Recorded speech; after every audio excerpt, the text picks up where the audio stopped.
За, юу яцгаан сонирхол нэг таханд үсэ та бүхэндээ энэ сайхан өглөө өдөр орой мэндийг эцэг миний зүгээс хүргэж байна. За, би энэ удаа та бүхэндээ 2024 онд Монголын Forex арилжааны зах зээл дээр юу болоод өнгөрөв гэдгийг Robinhood Academy Батлуутай хамт хүрэхээр одоо бэлэн болсон байна. За, юу вэ Батлуу? За 50 даахаа. За. Арилжаа тавлаг уу? Тавлаг дэжгүй сайхан байна. 2024 онд гадаадын зах зээл дээр, за Монголын зах зээл дээр одоо ямар одоо онцлог үйл явдал болсон тий. Тэрийг товч өгөө тодорхой сайхан залуучуудаа нэг өнөөдөр хуваалцах уу тий. За тэгье. Окей. Ер нь бол энэ жил 24 он бол ээлтэй жил байлаа трейдерүүдэд тий. Ер нь Монголын хувьд ярьж байгаа шүү дээ. Яагаад гэвэл энэ жил бол манай Монголд арилжаа хийж байгаа хүмүүс маань хоорондоо бас зөндөө олон хамтарсан ажлуудыг хийлээ. За хамт бас аяллаа. Зөндөө олон ажлуудыг эхлүүллээ. За тэгээд сая хавар жишээлбэл одоо бас том ивент гэх юм бол Монголд нөгөө нэг Traders Forum гэдэг том уулзалт боллоо. Тэгээ энэ бол нөгөө Эрхмээ Trader Ax-ны дурсгал зориулсан бас ер нь бол трейдерүүдийг нэгтгэх зорилготой юм форум уулзалт бол хамгийн анхны удаа маш олон трейдерүүд очиж цугласан юм ивент болсон. Нийт хэдэн арилжаач ингээл бас нэлээд олон хүмүүс яг сайн мэдгүй. Гэхдээ би бол сонсохны бол 2000 хэдэн зуун арилжаачд бол очсон л гэж. Тийм үү. Арилжаа хийдэг болон арилжаа сонирхдаг хүмүүс очсон. Тэгээд бас даан ганц нөгөө арилжаач гэхээсээ гадна бас том нөгөө банкны хөрөнгө оруулалтын одоо мэргэжлийн хүмүүс нь бас очиж бидэртэй хамт одоо нэг өдрийг өнгөрүүлж лекц тавьсан тийм өдөр болсон. За. Тэгээ нэлээд бас гоё зүйл болсон байлээ тий. Тэн дээр бас нэг дуртахгүй өнгөрөөж бас нэг зүйлэхгүй тий. Эрхмээ трейдерийн нөгөө бичсэн ном нь яг тухайн үед хэвлэгдэж гараад яг нээлттэй болсон тий. Нээлт нь болсон тий. Тэр ном чи одоо яг Эрхмээ трейдерийн одоо яг өөрийнх нь амьдарч байхдаа бичиж дуусгаад ер нь бол арай дуусгаагүй байсан зүйлүүдийг нь бол баг хамт олон найз нөхөд нь дуусгаад тэгээд ер нь бол тухайн өдөр нээлттэй хийсэл гэж ойлгосон. Батлуугийн хувьд гэх юм бол тэр номыг уншиж үзсэн үү? Уншсан. Одоо яг нэг бүтэн бол уншсан байгаа. Гэхдээ яг нөгөө нэг дахин одоо уншиж тэр номоос ч бас ах зүйлүүд зөндөө гарч ирнэ. Тэгэхээр яг одоогийн байдлаар бол нэг л уншсан байна. Би бол яг одоогор бол уншиж үзег болохоор юу яг одоо яг нэг бол яг ямар төрлийн хүмүүст илүү одоо тий тарагдлсан илүү уншвал зүгээр гэсэн ер нь чам тим юу вэ нүү тий. За ер нь бол бүхэл төрлийн арилжаа хийдэг хүмүүс зориулсан л ном байл. Яг анхан шат мат гэсэн юм бол байхгүй. Одоо жишээлбэл би хүртэл уншихад за бас тийм юм байдаг штэ ингэдэж штэ гэл тэр хүн чинь өөрөө бас туршлага ариун байгаа учраас авах зүйл нэлээ ихтэй л ном санагдсан надад бол. Ер нь бол нэг уншихад бол нэг тийм арилжаа хийдэг хүмүүс ч гэсэн ер нь уншихад бол нэг тийм гимгүүн тийм болохгүй байхгүй тийм ном байл. Зөв. Би ч гэсэн тэгвэл нэг дараа нэг худалдаж аваад уншнаа. Тэр Shopee цэгийн нэр ерөнхийдөө зарагдаад байгаа юм шиг үлээ. Эрхмээ трейдерийн номтой давхцуулаад бас манай нэг найз шинээгээд залуу байдаг. Трейдер шинээгээд бас арилж яадаг. За тэр залуу маань бас супер сэтгэл зүгээд бас энэ жил ном гаргасан байгаа. Тэгээд тэр номыг бол яг хуу ер нь уншаад явал яг арилжааны сэтгэл зүй дээр 100% тулгуурласан ном бол байгаа. Тэгэхээр манай залуучууд ч гэсэн сонирхож үзэх юм бол бас тэр шинэ трейдертэй холбогдоод захиалж болно. За ер нь бол зүгээр давгүй ном байсан. Ер нь дан сэтгэл зүй ном. Тий. Дан сэтгэл зүй. Яг сэтгэл зүйг ерөнхийдөө 100% одоо тэн дээр ямар нэг арилжааны техник шинжилгээ гэж бол байхгүй. Ер нь сэтгэл зүйгээ ерөнхийдөө яаж одоо доктортой байлгаж яаж арилжаа хийх вэ гэсэн. За тэгээд мэдээж бол хойдолт нь бол бас манай Монголын бүх шилдэг арилжаачтай одоо зөвлөгөө өгсөн. За тийм ном бол бас байгаа. Зөв. Тий. Эрхмээгийн ном болохоор Эрхмээ трейдерийн ном болохоор нөгөө нэг техник шинжилгээтэй бас хамт юм билээ. Би ийм аргачлаар хийж исэн. Тэгээ ингэж явсаар байгаа тийм болсон ч гэдэг юм уу те. Ер нь л хослуулсан л тийм. Тэгэхээр аль төрлийн одоо аваад уншсан байх тийм нь зүгээр л юм байна шүү дээ. Батлуус ном гаргах уу? Ном гаргах сонирхол байна уу? Одоо тийм практик үүштэй ер нь. За. Практик дээр явж байгаа л сурцсан. Тэгэхээр одоо яг бүр одоо хэдэн 10-аас дээш жил мэл арилжаад ирэхээр одоо яа тийм байгаа. Одоохонд бол тийм бодлоо байхгүй. Энэ жил өөрийн чинь онцлох ямар зүйл вэ? Чамд айгүй их те таалагдав. Энэ жил илүү өмнөх жилдээс онцгой байсан гэх юм бол ер нь сүүлийн нэг жил бол сая энэ 24 он бол брокеруудын хувьд айгүй тийм өрсөлдөөнтэй жил боллоо гэж миний хувьд бол харж байгаа. Монголын зах зээл дээр бол гадны болон дотоодын одоо манай дотоод гэх юм бол Mot Forex юм те. Тэгээ энэ гадны брокеруудтай бас нэлээд одоо өрсөлдөөн ширүүсэж байгаа юм шиг ажиглагдаж байгаа. Тэгээ энэ бол миний хувьд бас зөв юм болоо гэж боддог. Нэг зах зээл өөрөө нээлттэй байгаад аль чанартайг л мэдээж одоо бид нар ашиглана шүү дээ. Тэгэхээр нэлээд брокеруудын хувьд өрсөлдөөнтэй байсан баг. Миний сонссноор бол нөгөө Mot Forex бол бас нөгөө гадны нэг хоёр зах зээл рүү бол гарсан үйл ажиллагаагаа явуулж байгаа гэж бол сонссон. Тийм. сая Таиландд үлээ бас тэгэл экспонтер нэгээл ер нь ингээл тэлээл яваал байгаа. Ер нь бол аюу сайн байгаа л харагдаад байгаа шүү дээ манайх чинь. Тийм. Тэгээ энэ бол бас нэг сайшаалтай тий. Монголын одоо брокер одоо дэлхийд дахинд одоо танигдаж гарч ирнэ гэдэг чинь бас хин аль талдаа тэр нь бол сайн гэж бол бодож байгаа тий. Тэгэл аль сайн байгаа, аль үйлчлэгээ дажгүй байгаа биднэрт аль одоо дажгүй байгаа брокерийг л одоо бид сонгоод арилж штэ мэдээж тий.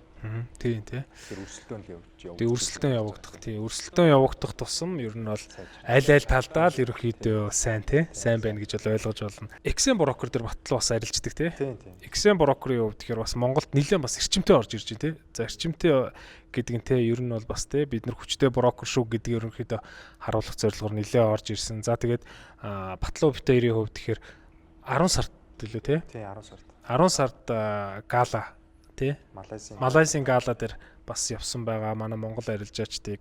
За тэгээд бас Монголд одоо хамгийн анхны одоо XM брокер том арилжаачдын 100 сая төгрөгийн шагналын сан тий бас гала хийсэн байгаа. Бас хэдүүлээ оролцсон тий. Тэр чинь 9 сарын. Тэр чинь 9 сарын өөр тий. Тэгээд хэдүүлээ 10 сард нь Малайз руу явсан тий. Тэгэхээр ер нь бол брокеруудын хувьд тэгэхээр бас Монгол бас тийм жижигхэн биш ээ гэдгийг бол ер нь бол Монголын зах зээл дээр жижигхэн биш гэдгийг бол ер нь бол мэдээд ах шиг байна тий. Тэгээ одоо таачс ингээд бодохоор ингээд 19 20 оны үед чинь иймэрхүү юм бол байгаагүй шүү дээ харьцангуй тий. Ер нь бол байгаагүй байгаасыг хамарсан. Тий. Ер нь саяхны хүртэл бол байгаагүй шүү дээ. Юу 19 20 юу одоо баг 2 3 за 2024 оноос л ерөнхийдөө айгүй итгэвчж гин гэж бол бодож байна тий. Тэрнээс өмнө бол яг энэ брокерууд одоо яг ингээд эрчимтэй орж ирэл алдцаад байсан юм бол байхгүй. Миний бодлоор бас яагаад ингэж орж ирээд байгаа гэхээр Forex брокерт айгүй уялдаатай байгаа гэж бол бодож байна. Яагаад тэгж байгаа гэхээр за өмнө нь бол Монгол брокер бол MJL гэдэг брокер байдаг гэсэн. За тэр тэгтээ бол одоо тим нэр хүндтэй биш байсан л гэж маркетинг хийдэг байсан. Тий хийдгүү тийм мэддэхгүй тий. Тэгээд гадаад брокеруудын хувьд тэгэхээр айгүй их орж ирээд одоо за бид нар одоо байхгүй болчихвол бид нар арилжаа хийж чадахгүй гэдэг зүйл бас бодоод нэг тоодгүй байсан юм шиг байна. Тэгсэн чинь одоо Motforex гарч ирээд тэнгуут л гадаад брокерууд за яалтчгүй одоо Монголд одоо анхаарлаа хандуулахгүй бол болохгүй юм байна гэдэг зүйл бол яалчгүй гарч ирснийг харагдсан. За энэний нэг тод жишээ бол за Pepperstone broker гэдэг байдаг тий. За Pepperstone broker дээр чинь би чинь 2.5 жил зар бараг 3 жил орчим одоо IB гэдэг чи одоо тий сурталчилгаа хийж байгаа, affiliate хийж байгаа. За тэгэхэд бол ямар нэг ийм зүйл бол хийдгүй байсан. Энэ жил 6 сард огцом орж ирсэн. Огцом орж ирээд Шангрила дээр бас нэг семинар хийсэн. Тий. Тэгэхээр ер нь бол брокерууд бол бас тий нэлээд бас анхаарч байна. За тэгээд 4 сар чинь нэр XM брокер ч нэг яасан штэ. Семинар анхны одоо Монгол семинар хийсэн тий. Тэгээ очроод трейдер бит хоёр хийсэн тий. За тэгэхээр бол хоош хойштоо ч гэсэн бас гой зүйлүүд брокеруудын хувьд гэх юм бол нэлээд ширв одоо хэрэглэгчээ хэн одоо сайн татах вэ гэдэг нэлээд одоо ширв өрсөлдөө явах болов гэж бол би бол бодож байна. Тий би ч гэсэн тийм бодолтой байгаа. Тэгээ ер нь бол айгу баяртай байгаа штэ. Тий, ер нь бол баяртай. Арилжаач бидний хувьд бол айгүй их баяртай зүйл байгаа тий. За тэгээд хоёлоо одоо яг шар мэдээ рүү орох уу тий. За хов бацах мэдээ рүү орё тий. Залуучуудын дунд одоо яригдж байгаа ярианы сэдв ер нь юу вэ? Telegram дээр айгүй эрчимтэй энэ жил штэ сая 100 билүү бас нэг групп одоо ингээл үүсгээл хүмүүсийг Forex одоо зааж өгнө мөн ч гэдэг юм уу. Айгүй олон хүмүүс оруулж агаад тэгээд мөнгөний одоо аваад л өөртөө бас явцсан юм гарсан. Гэхдээ тэр бол тэгэл одоо тухайн хүмүүсийн л итгэж байгаа нь л одоо буруу шүү дээ. Нэр нь хин яа? Тэр хин байлаа нэг Kani Mani гэсэн байлоо. Kani Fix гэдэг. Тэгээ тэр чинь тэгэл тухайн үед хүмүүс ингэж байгаа л алга болсон л гэсэн. Тэнгүүд яг тийм зүйл дээр манайхан бас өөрсдөө жоохон судалж модалж үзээ те. Ядч нэг уулзаад офс мовсорн ч юм уу ороод эсвэл нэг нүүр царайг нь хараад тэгээд ядч одоо тэр чинь царай маринж мэддэхгүй юм байсан байхгүй. Ямар царайтай ямар хүн ч мэддэхгүй. Зүгээр ингээл Telegram дээр бахан групп үсгээл ингээл явцсан. За энэ жилийн хувьд гэхээр нэг хүн гарч ирсэн тий. За Нико гарч ирсэн. Нико огцом гарч ирсэн тий. За Нико огцом гарч ирсэн тий. Тэгээд Никогийн хувьд гэх юм бол яг юу хийх гээд яах гээд байгааг нь мэддэхгүй гарч ирээд за тэгээд бол дахиад чимээг алга болсон шүү дээ. Би бол тэн дээр тэгж бодоод байгаа шүү дээ. Айгу эсрэг байр суурьтай байгаа байхгүй би. Одоо өмнө нь тэр чи яг би гарч иж байгаа айгу сайн тод санаад байгаа нэг юм улбаршаар 2 өнгийн машинтай тэгээд лайв хийгээл тэгэл яг одоо 18 хэд онд юм 17 8 онд юм уу тий 17 18 онд тэр үеч нэг Монголд хүмүүс Forex гэж яг сайн мэддэггүй байхад божигнуулж байгаа л явцсан. Тэгээ айгүйх хүмүүсийг бас хохироосон. Тэгээ тэр юугаа одоо тухайн үедээ ингэж нөгөө шийдэж нүүр тулж чадахгүй цугтааж яваад тэгээ одоо эргээд нэг амар тийм миллионер болцсон гэдэг орж ирээд байгаа нь бол таалагдаагүй надад бол тийм. Тэгэхээр ер нь бол тийм амар миллионер болцсон юм болоод тэгэл чимээг арилж байгаа хийгээл явахаас одоо тий яг уу надад хэлснээр бол яг нөгөө нэг одоо дараа жилээс нөгөө хохирогчдын ерөнхийдөө мөнгийг барагдуулна гэсэн юм бол ярьсан. Үгүй тэдрийг дараа жилээс өгөх юм тий. Тий дараа жилээс ер нь бол өөрөө бол надад бол амлалт өгсөн. За би бол дараа жилээс бол тий. За одоо за би болч гэж ер нь нэг стори хийсэн биз. Тэн дээр бол дараа жилээс бол яг тухайн үед хохироосон хүмүүсийнхаа одоо хохирлыг барагдуулна гэсэн зүйл бол ярьсан байгаа шүү. Тэгээ хэдүүлийн ямар ч харж илээ тий. Барагдуулах угаасаа ёстой юм чи. Барагдуулах гэсэн тий. За дараагийнх нь болохоор за оны сая сүүлд бол нэлээд бас том асуудлууд гарлаа тий. За юун дээр copy trade дээр. Copy trade дээр тий. За манай одоо Моти Нийжүү тий.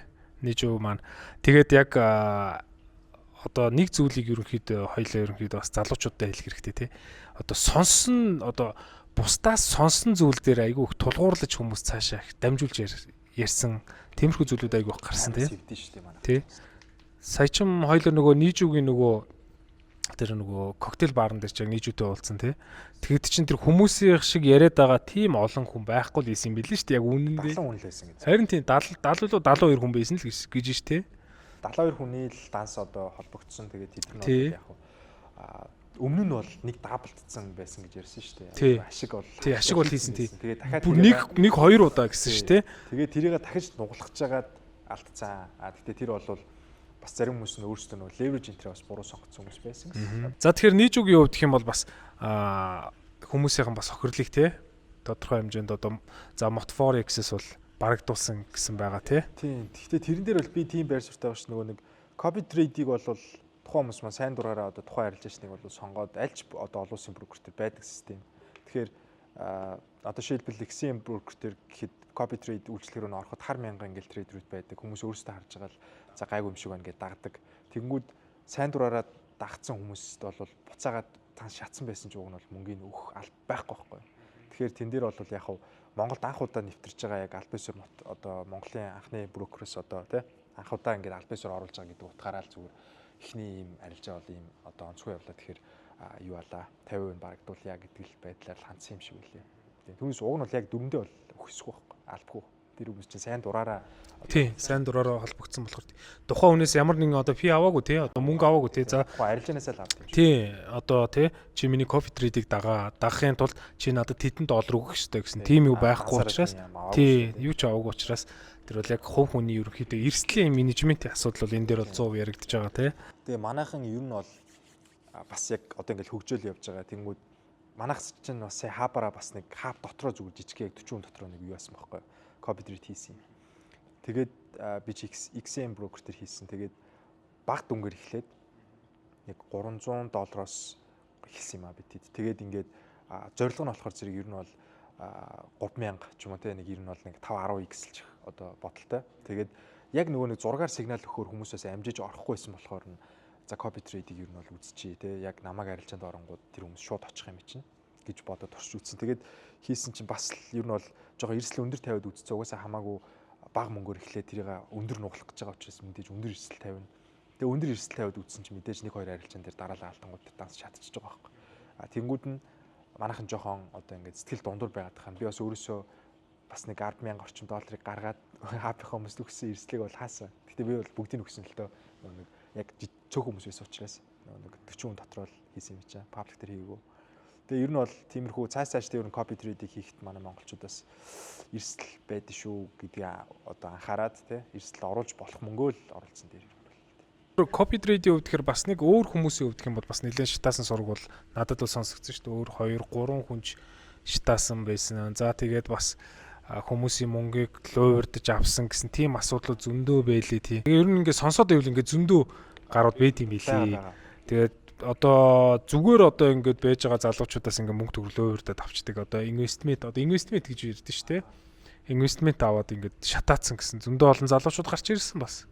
Тэгээд одоо манай одоо залуучууд маань ер нь те болгоомжтой байх хэрэгтэй л гэж ер нь бид нар ер нь ялангуяа одоо арилжаагчд маань байнгын бид нар хэлж байгаа ш те та нар болгоомжтой байх хэрэгтэй шүү гэд.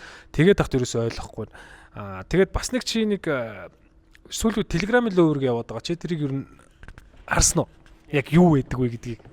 Телеграмын лөөврөө. Тий. Телеграм дээр одоо 1.8 тэрбум хэдэн тэрбумаар ингээд хохирцсон. Өөх тийм үү. Тий. Монголд уу? Монгол тий. Тэрийг ерөөс сонсож байгаагүй юу? За миний хувьд бол тэрийг бол харсан. За манай нэг найз бас лөөвөр тулсан. За тэр нь болохоор яадаг вэ гэхээр даалгавар биелүүлдэг. Даалгавар биелүүлээд одоо тий эхлээд бол 70,000 төгрөгийн даалгавар одоо тий та 70,000 төгрөгийг одоо хийгээд тэгээд нэг даалгавар өгд юм шүү. Тэрийг биелүүлэх юм бол 90,000 болгодог. За ингээд өсгөөд явдаг. Хойшлох тусмаа улам ингээд мөнгө нь ихсээд за энэ данс руу одоо тэдий хий тий. За сонсч ирсэн үү?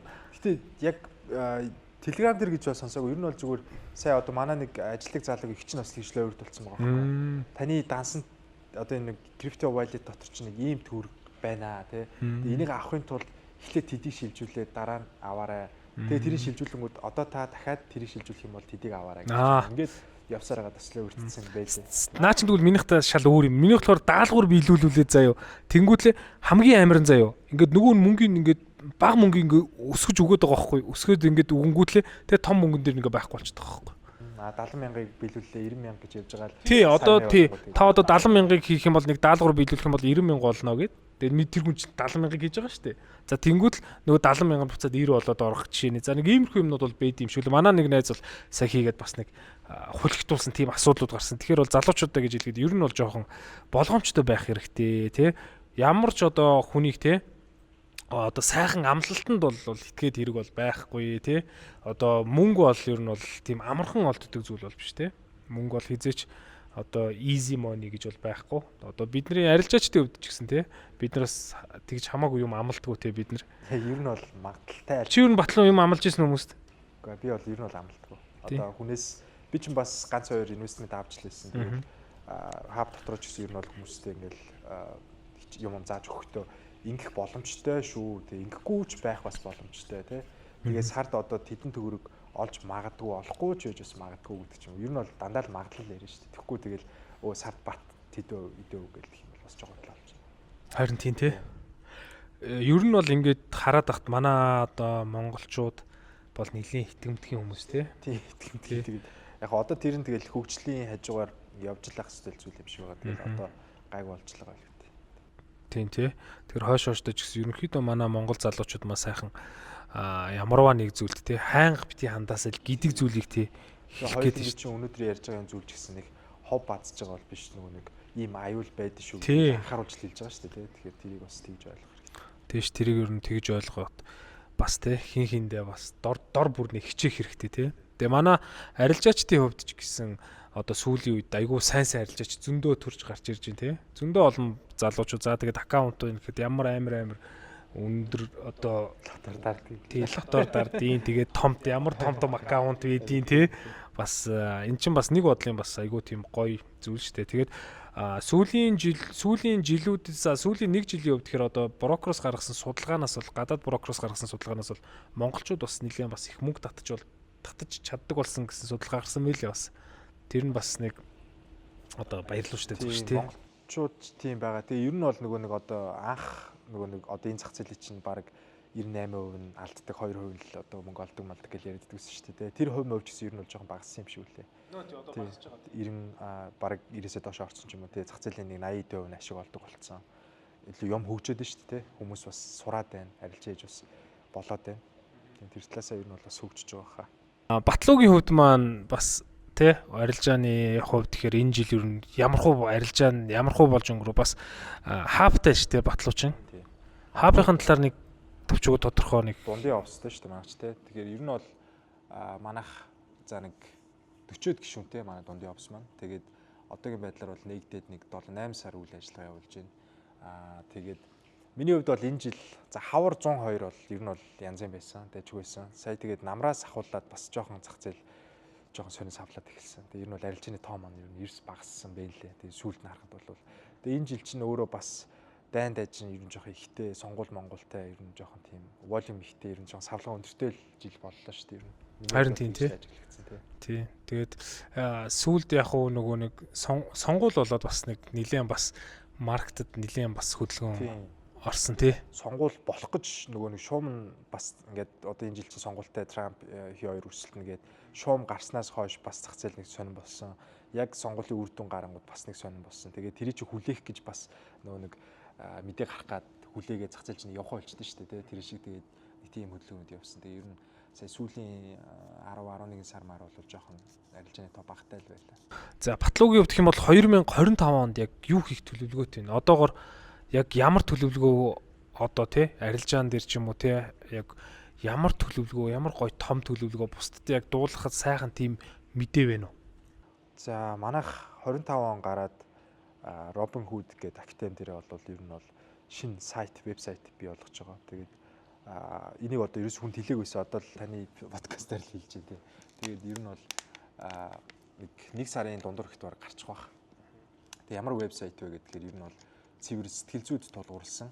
Одоо тухайн ямар сэтгэл зүйтэй гэдгээс хамаарат өөр сэтгэл зүйн онцлог таарсан хичээлүүдийг сонгоод үзэх боломжтой ер нь тийм вебсайт гарч байгаа. Тэгээд бас ер нь бол Монголын хамгийн анхны e-hub буюу онлайн хаб одоо цахим арилжаачдын төвлөрөх тийм одоо платформыг бас хийж байгаа. Тэгээ ер нь жоохон технологи тал руу байгаа гэсэн үг. Тэгээд бас арилжаан дээр их юм бол жоохон свинг тал руу орд юм л гэж боддог шүү дээ. Одоо энэ дараа жил бол тэгэхгүй бол бас яг ажлууд жоохон ихсэд ирэхээр day trade хийхээр бас жоохон төвхтэй байгаа. Тийм л байна да. Хабын хувьд гэх юм бол хабын хувьд гэх юм бол манайх энэ 25 оны эхний үйлрэлтэй арай амжих байх. Ер нь бол 25 онд багтаагаад дахиад нэг одоо офстой болгож байгаа. Тэгээд тэрний засварын ажил яригдал байгаа. Одоо эхлэегүй л байна. Арай жоохон томруулаад тэгээд илүү тийм тухтай нь стафтай тийм юу хийх гээл бодоод байгаа. Одоо ч юм болохоор танай хабын хувьд тэгэхээр $1000 депозитлоод тэгээд сарын хэдүүлээ? Сарын $399. $399 тий байгаа тий. Тэр бол зорилго нь бол яг нэг хүмүүсийн дансыг яг ижил төвшөнд байлгаж байгаад бизнес өөрөө адилхан дүнгээр цэнэглээд тэгээд ер нь бол сарын эцэст гэхэд бол ер нь нөгөө нэг ядаж надад өгсөн тэр төлбөр мөнгөө буцаагаад аваад тий ашигасаа гаргаад авчвал гэсэн тийм таргатал тавьчаад л яваад байгаа. Тэгээд ер нь яг тэр $1000 чинь шатсан ашиг хийсэн үгүйг яг пабликаар ер нь зарлах уу? За Батлуугийн хувьд энэ жил яг нэг арилжааны алдагдлаараа яг хэдэн доллар алдав? Хамгийн дээдл нь. Хамгийн дээдл. Яг нэг арилж байгаараа. За бодъё. За сая сүулт шүү дээ. Би сая сүулт намрал айгүй халдлаа. Хавар 100 бол айгүй сайн мэт. Сая сүулт намар голден дээр за нэг удаагаар их юм бол нэг 34,000 $34,000 алдсан уу? Өндөр алдсан мөр 34,000 ч бараг. Тий, нэг удаагийн 100 сая гаруй төгрөг гэсэн шүү дээ. Тэр бол өндөр алдагдлаа авсан. За ашиг гэх юм бол бас л ойролцоо 35,600. Сая бас л намрал хийсэн. Паунд энэ дэр хийсэн. Тэгвэл ер нь бол яг л алдагдал ашиг ер нь тэнцүүл явж байгаа юм байна тий. Тэр чинь яг төлөвлөгдөөгүй алдагдал байсан л та. Би бас өөрөө сэтгэл зүйдээ бас алдсан л гэж боддог байгаа. Нөгөө нэг гарах ёстой байсан цэгээс гарч чадаагүй. Алтхны паунд юустэй шүү дээ. Тэгээд гарах ёстой цэгээс нөгөө гараагүй байж байгаа. Дахиад доош нь жоохон харъя гэж байгаа. Тэгээд илүү алдагдал авсан. Тэрэн дээр бол хоёр дахиж алдаад нийтдээ ер нь бол нэг яг нэг позишн нэг хосол дээр их юм бол нэг 30 $2,000 алдсан. Ирэх жил ерөнхийдөө арилжааны зах зээлийг ерөнхийдөө яаж харж байна? Ер нь хаашаа ямар одоо хаашаа байна гэж харж байна? Даун уу? Одоо тий апу эсвэл уналт уу? Апу даун уу гэдэг шиг. Ер нь 23 он болохоор жоохон өсөлтөж жил байлаа шүү дээ. Индекс дээр ч тэр алтан дээр ч тэр битүүл өслөө. Тэгээд эх 25 онд бол би жоохон пул засвар хөдөлгөөнд орж ирэх байх гэж боддог шүү. Биткойн дээр ч гэсэн ер нь сая энэ жил баг сонгуул далимдуулаад ер нь нэлээ өсчлөө. Тэгээд саяны тогтоосон 100,000 бол ер нь бас all time high хийжлээ шүү дээ. Тэгэхээр одоо дараа жил бол жоохон pull back засварын хөдөлгөөнтэй жил байх болов гэж бодож байна. Трампаас айж гинөө. Айж. Трамп ч эвгүй нөхөр шүү дээ. Трамп ч гарч ирээд гинт солиотой юм яриад зах зээл дээш доош олгочих гээд байдаг. Амар хөдөлгөөн байдаг тий. Ялангуяа индексүүд төр бол бүр амар нөлөөлж байна шүү дээ. За яг одоо яг арилжаан дээр яг үнэхээр чамд баярлж явдаг хүн байна уу? Яг энэхүү зах зээл дээр одоо ороход ч одоо тус нэмэр болсон ч юм уу эсвэл за зүгээр юу баярлж явдаг хүн байна уу? Тэгтээ арилжаан дээр одоо арилжааны зах зээл тэр гэсэн. Холбоотой гэж үү? Тэг холбоотой тий. Одоо багш ч байж болно, хин ч байж болно, гэр бүлийн хүн ч байж болно тий. Ер нь яг одоо батлуугийн хувьд гэх юм бол яг хин нэгэнд одоо талархаж явдаг хүн байдгүй. Бага. Яг арилжаа идэх хүн биш л те. Тэгээд нөгөө нэг надад бол яг тийм дагаа явцсан багш магш бол байхгүй. Тэгээд энэ хамгийн анх Монголоос гэх юм бол яг нөгөө мөнгөчин трейдерийн хотын юуг бол үзчихсэн. Тэгээд тэрнээс өмнө болохоор яг тийм арилжаа идэх монгол хүн бол үзэж байгаа. Дан гадаад үзэл үздэг гэсэн. Тэгээд өөр ингээд явсараа сурцсан гэсэн үг байхгүй. Практикээр. Тэгээд би ч нөгөө цэвэр практик хүн гэдэг байгаа ч тийм байхгүй. Тэгээд яг арилжаан дээр талархаж явдаг гэх юм бол одоо эхнэр ээж хоёрт бол баярлалтай шүү дээ. Тэг яг намайг хэцүү ингээ алдаад явж явах үед хамгийн ойлгож тусалж одоо тэ ер нь бол дэмжижсэн хоёр хүн байгаа. Тэгэл эхнэр ээж хоёрт бол айгүйх баярлалтай. Тухайн үед одоо намайг алдаа явж хат уралж зэмлээд одоо болмол гэдэг ээж мэж хэлсэн байсан бол одоо болчихж байсан юм билүү тэ. Тэгэхэд бас тгийг уучраас тэгэл эхэндээ бас алдсан шүү дээ. Тэгэл алдаж явах үед бас тэгэл тусалж илээс байсан. Тэгэхээр ээж эхнэр хоёрт бол одоо эхнэр болохоор зэрэг намайг айгүйсээ ойлгодог байхгүй. Ажил мэргэжлийн онцлог байна. Бид чинь өшин орой морой суун шүү дээ. Тийм шүү дээ. Тиймэрхүү үед чинь эхнэр бол нэх тоохгүй дээ. За батлуу нэг зүйлийг асууя. Forex одоо за чи хэдэн жил Forex-ийн арилжаан дээр байгаа вэ? За 18 он, 17 он сүүлээс хойш гэж хэлдэг. За нэг 6-7 жил орчим. За Forex-ийн арилжаагаар ер нь мөнгө олох боломжтой юу? Боломжтой шүү дээ. Ямар хүн мөнгө олох боломжтой вэ? Яг ямар хүн? Тууштай. За тэгээд зөрөгтэй хүн. Тууштай гэдэг нь одоо яг за бүхэл хүн одоо тууштай байгаад байгаа шүү дээ. Гэхдээ энэ хүмүүс дундаас чинь энэ тууштай байгаа мөртлөө ашиг хийж чадахгүй хүмүүс байгаа байхгүй. Яагаад? Яагаад одоо энэ хүмүүс яагаад одоо ашиг хийж чадахгүй байна? За чи ч гэсэн одоо ингээ би ч гэсэн одоо ингээд эхэлж ийсэн шүү дээ. За чиний хувьд тэгэхээр одоо яг яах ёстой энэ хүмүүс? Ер нь бол би тэр ашиг хийж чадахгүй байгаа одоо ингээд лансажтай байгаа хүмүүсийг бодохдоо болохоор ер нь холыг ирж чаддаг хүмүүс л гэж боддог. Би бол нөгөө нэг хитрхи ойрын зорилготой ингэж төвлөрчөөд байсан учраас алаадсан байна л гэж бодсон. Одоо би ч солонгост байсан шүү дээ. Тэгэл за гялс арилжаа хийгээ баяжчаад эцээс яваад Монголд очиж сайхан амьдарчээ гэд айгу ойрхон юм л бододсон. Тэгээд Монголдо ирчээд зорилго маань илүү хол болоод за би 4 жилийн дараа 5 жилийн дотор нэг ийм данстай болчихъя гэд илүү уртыг хараад ихсэн чинь сэтгэл зүйн хувьд гэсэн илүү тайван болсон. Тэгээд нэг тийм яарсан барьсан эсвэл тийм хүлээцгүй арилжаанд хийх болсон. Тэгээд ер нь бол хүмүүс монголчууд ч гэлтгүй ер нь арилж яадаг хүмүүс шундлаасаа болоод тэгэл алдчихж байгаа шүү дээ. За батлуугийн хувьд гэх юм бол арилжаан дээр мэдлэг чухал уу, сэтгэл зүй чухал уу? Хамгийн одоо чухал зүйл нь яг аль нь вэ? Яг аль нэгийг сонгох юм уу те? Тий, яг аль нэг юм. Яг мэдлэг чухал уу, сэтгэл зүй чухал уу? За би бол сэтгэл зүй л хийж хараа. Сэтгэл зүй. Ер нь бол buy sell гэдэг хоёр л товч байгаа шүү дээ. Тэр чинь дарчаад мэдлэгтэй хүн жишээлбэл дарчаад сэтгэл зүй муутай бол тэрийг ашигтай байлгаж чадахгүй л байхгүй. Тэгэхээр сэтгэл зүй сайтай огтон мэдгүй хүн жишээлбэл самсргүй баг buy дараад тэрийг барьсараа ашигтай гарч болно шүү дээ. Тэгэхээр сэтгэл зүй сайтай хүн л юм. Тий, наа чин бол яг үнэн үг шүү. Би ч гэсэн тэгж боддог. Арилжаа хийхэд сэтгэл зүй сайтай хүмүүс л мөнгө олдог. Тэгээ нөгөө түрүүн зоригтой хүмүүс гэж байна шүү дээ. Бас яг хэд зориггүй хүмүүс бас байдаг. Аль нэг талыг ингэ шийд явж чадахгүй те. Миний хувьд бол зоригтой алхам хийсэн зүйл их юм бол Солонгост байж байгаа шууд Монгол руу наашаа ирэх шийдвэр гаргасан. Тэнд үлдээд ажил хийж бас болох л байсан. Тэгээд шууд ирсэн.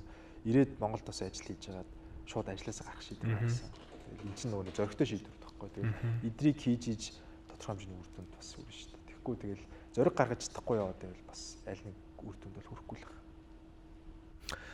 За одоо